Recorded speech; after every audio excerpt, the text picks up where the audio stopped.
Bonjour et bienvenue sur Yoga Move, je suis Juliette et je suis la créatrice du concept. Alors aujourd'hui, je vous propose une série de 14 vidéos pour découvrir le yoga, donc soit pour débuter, soit pour revoir ses bases posturologiques avec une découverte de 90 postures variées et classées par thème. Donc vous verrez que un jour, un thème et une partie du corps pour apprendre progressivement à votre rythme. Je vous conseille de faire les vidéos dans l'ordre, bien entendu, mais également de refaire une deuxième fois les 14 jours pour vraiment préparer votre corps au yoga. Donc on va à la fois renforcer tous les muscles du corps et à la fois les assouplir. Au niveau du matériel, il est possible que pour certaines postures et pour certaines adaptations, vous ayez besoin de briques ou d'une sangle. Alors si vous n'en avez pas, ce n'est pas un souci. Les briques peuvent être remplacées par 2 gros livres, 2 gros dictionnaires et la sangle peut être remplacée par une ceinture de peignoir de bain par exemple. Ça fera très bien l'affaire. Bienvenue à cette 11e journée de 14 jours pour débuter le Yoga Move. Alors hier on a travaillé l'écart latéral, aujourd'hui on va travailler du coup l'écart facial. Donc on va travailler notre ouverture de hanche en préparation au grand écart. Je vous dis à tout de suite. Alors on va commencer du coup avec la posture de l'étoile active et passive. Donc on va venir ouvrir les genoux et pousser très loin les fesses en arrière pour creuser légèrement notre bas du dos. On rentre la poitrine, les épaules sont loin des oreilles, le menton connecté à l'avant du tapis sans écraser la gorge. Et en gardant le bas du dos le plus creusé possible, on va essayer de rapprocher les talons du bassin. Donc vous faites en fonction des ressentis, ça sert à rien d'avoir les talons très près si c'est pour arrondir au niveau de la courbure des dorsales, des lombaires, pardon. Donc je viens attraper du coup au niveau des chevilles, j'agrandis le dos un maximum et je vais rapprocher au maximum mes coudes de la poitrine sans sortir la poitrine en avant. Ici on va inspirer et on va tirer le sommet du crâne loin du bassin. Expire, on va rapprocher légèrement le ventre en tractant avec les mains, donc les jambes sont détendues, c'est vraiment juste les bras qui font que le dos se rapproche de la poitrine. On inspire, on allonge dans la colonne. On expire, on voit si ça peut descendre un petit peu plus en gardant l'allongement au niveau du rachis, au niveau du dos, et le dos le plus droit possible. Encore une fois, j'inspire, j'agrandis dans le dos, vraiment par l'arrière de la nuque.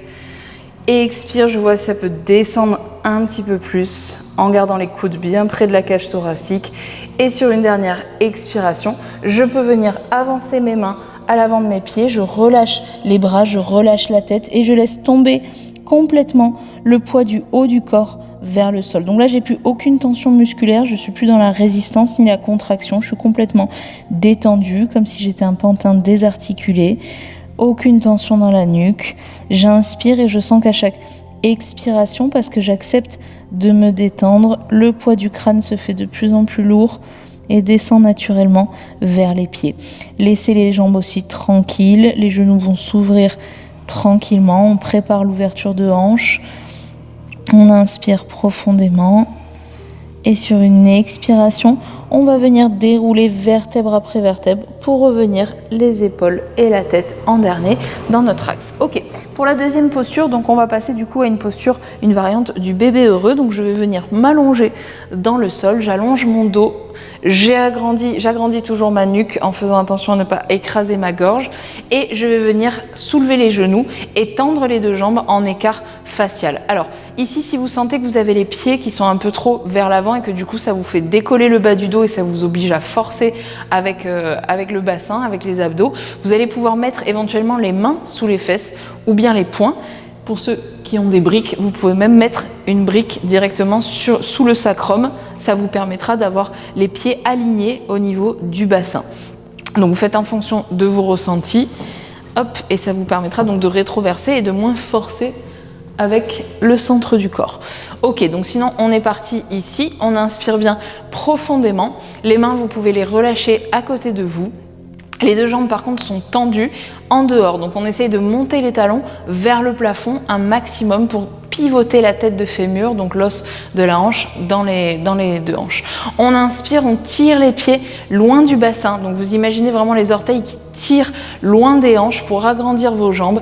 Expire, on se détend, donc là vous relâchez les tensions, ça peut plier un tout petit peu dans les genoux, les pieds sont ramollis et on laisse faire le poids.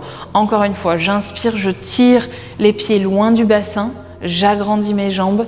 Expire, je me détends, je relâche tout, je laisse faire la pesanteur. Il n'y a pas de tension particulière à avoir sur l'expiration.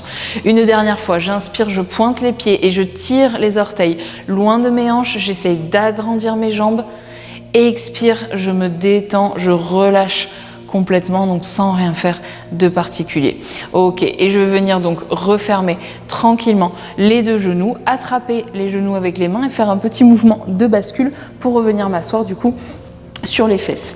Ensuite, donc je vais venir passer en écart facial, donc je vais m'asseoir sur les fesses et je vais venir tendre les deux jambes vers l'extérieur. Donc la distance, enfin l'ouverture de hanche dépend de chacun, donc si vous commencez avec les jambes en V comme ceci, il n'y a aucun problème, on démarre tous quelque part, donc il n'y a pas de souci. Par contre, donc l'idée ici, c'est d'avoir vraiment les os des fesses poussés complètement en arrière pour maintenir le bas du dos légèrement creusé. Si vous sentez que vous êtes obligé d'arrondir, moi je vous invite à refermer un petit peu votre écart. Il vaut mieux travailler avec le dos bien placé que le dos mal placé.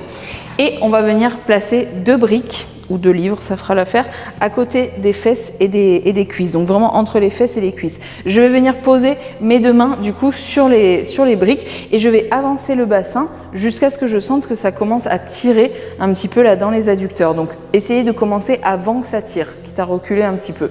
Ok, les orteils sont orientés vers le plafond. On essaye de garder le principe d'en dehors pour travailler du coup l'ouverture de hanche.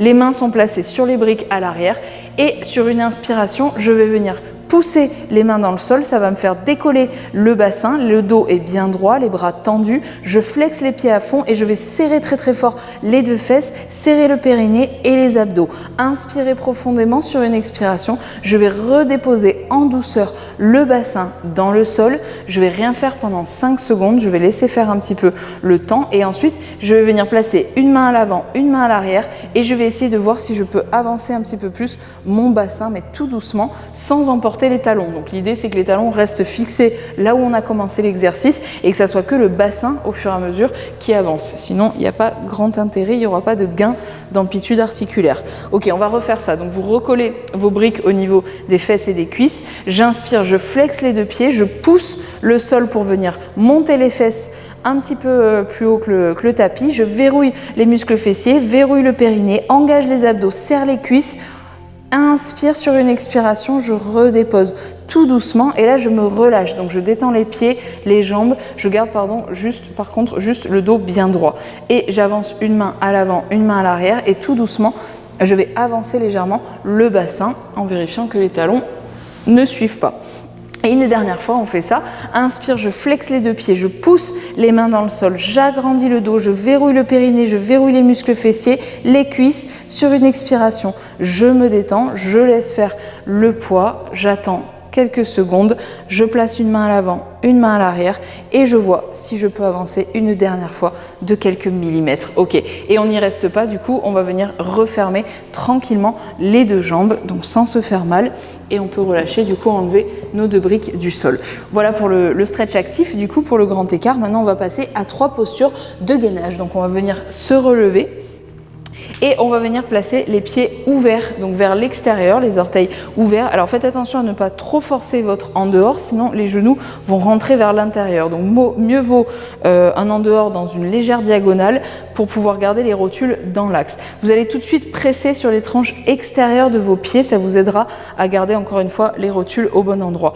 Et ici on va venir plier, alors pour commencer on va juste vérifier quand on plie un tout petit peu si nos genoux sont bien au-dessus de nos talons. Donc faites attention à ne pas travailler comme ceci, un peu trop serré ou trop écarté, d'accord? Vraiment le tibia doit être perpendiculaire au sol. Donc on est ici en posture de la grenouille, vous retendez les jambes, on va venir placer les 2 mains l'une contre l'autre, presser les 2 paumes très fort, ouvrez les coudes, agrandissez le dos, allongez la colonne vertébrale, inspirez sur une expiration, on va faire un petit plié en essayant dès maintenant d'envoyer les genoux vers l'arrière pour travailler l'ouverture de hanche et garder le dos le plus droit possible. Faites attention à ne pas descendre et à ne pas pousser les fesses vers l'arrière. Inspire, agrandis la colonne vertébrale, expire, je plie un petit peu plus profond, je presse toujours les tranches externes de mes pieds dans le sol. Inspire une dernière fois, agrandis la colonne, expire, je descends un petit peu plus bas et je repousse le sol avec mes pieds pour revenir tendre tranquillement. Ok, on va passer au guerrier 2 du coup, donc pareil, posture qui vient gainer et travailler à la fois l'écart facial. Donc je vais plier sur ma jambe gauche et je vais tendre ma jambe droite. Donc les orteils du pied gauche sont dans l'axe du tapis. Je vérifie que mon genou est bien au-dessus de mon talon et je descends un petit peu mon pied droit du coup en fonction de mes ressentis. Donc pas obligé de commencer avec une fente profonde. On peut commencer avec le bassin au-dessus du talon, il n'y a aucun problème. Et vous pressez du coup tout de suite sur les tranches externes de vos pieds. Ici, on va venir placer les deux bras à la seconde, les épaules loin des oreilles et on va tirer les deux mains d'un côté et de l'autre. Faites attention à ne pas avoir les bras trop en arrière ni trop en avant. On est légèrement un peu plus à l'avant que les épaules pour ouvrir l'espace entre les deux omoplates. Placez le regard au-dessus de la main gauche. Inspirez profondément, agrandissez dans le dos. Expirez, on va descendre un petit peu plus notre pied droit en gardant le genou gauche bien au-dessus du talon. Encore une fois, j'inspire, je tire le sommet du crâne loin du bassin, je tire les deux mains d'un côté et de l'autre. Et expire, je recule un petit peu plus le pied, je respire profondément. Une dernière fois, inspire, allonge la colonne. Expire, on cherche à descendre le bassin et on retend pour venir refermer peut-être un tout petit peu notre écart et redémarrer un petit peu plus confort. On place du coup le pied droit dans l'allongement du tapis, le pied gauche à 45 degrés. Je vérifie mon genou gauche au-dessus du talon, j'agrandis dans mon buste, je viens placer les deux bras à la seconde, les mains légèrement plus vers l'avant que vers l'arrière, le regard au-dessus de la main droite et je verrouille bien fortement ma jambe gauche pour pas qu'il y ait de poids dans l'articulation du genou. Inspire, allonge dans le dos. Et expire, je recule un petit peu plus mon pied et je garde l'ouverture au maximum de mon genou droit. Inspire, allonge la colonne, tire jusqu'au bout des doigts. Et expire, je vois ça peut descendre un petit peu plus, je fais en fonction de mes ressentis. Une dernière fois, inspire, allonge la colonne. Et expire, je descends un petit peu plus. Et sur une expiration, je peux revenir tendre les deux jambes et je peux revenir fermer l'avant du tapis. Ok, et je vais finir par un dernier exercice qui va me permettre de muscler mon écart facial. Donc ça peut servir à pas mal de postures de yoga, mais aussi en danse, pourquoi pas. Donc, et en pole dance, je vais venir me replacer du coup, hop, les deux jambes tendues. Donc comme j'ai fait tout à l'heure, hop, là je vais enlever mes briques, elles vont pas me servir à grand chose. Donc je me place en écart sans que ça fasse mal au niveau des adducteurs. Et je vais venir placer mes mains à l'arrière. Donc vous ferez attention, vous avez toujours les fesses en arrière, le nombril en avant. Mais comme on a basculé un petit peu à l'arrière, en fait le dos est resté droit, mais il pivote un petit peu en diagonale. Donc on allonge toujours la colonne vertébrale, on inspire bien profondément. Sur une expiration, donc peut-être que pour cet exercice, il vous faudra refermer un petit peu les jambes, donc vous verrez en fonction de vos ressentis. Je vais essayer de soulever ma jambe droite du sol de quelques centimètres. Inspirez profondément, gardez le dos bien droit, tirez la pointe de l'orteil loin du bassin. Inspirez profond sur une expiration, je repose et je fais la même chose de l'autre côté. Donc vous avez dû constater que du coup, on a envie d'arrondir le dos, mais on essaye de lutter en poussant toujours le nombril vers l'avant. On fait la même chose de l'autre côté. Je tends au maximum mes deux jambes, je pointe le pied et j'essaie de garder le principe d'en dehors. Donc j'amène le talon un petit peu plus à l'avant de moi. On inspire et on fait la même chose. Expire, je vais soulever ma jambe gauche du sol, j'agrandis la colonne vertébrale, je tire la pointe de l'orteil loin de la hanche, inspire profondément, sur une expiration, je redépose tranquillement. Voilà, et je vais venir donc tranquillement, hop, refermer les deux jambes en lotus. J'espère que cette nouvelle journée vous a plu et je vous dis à demain.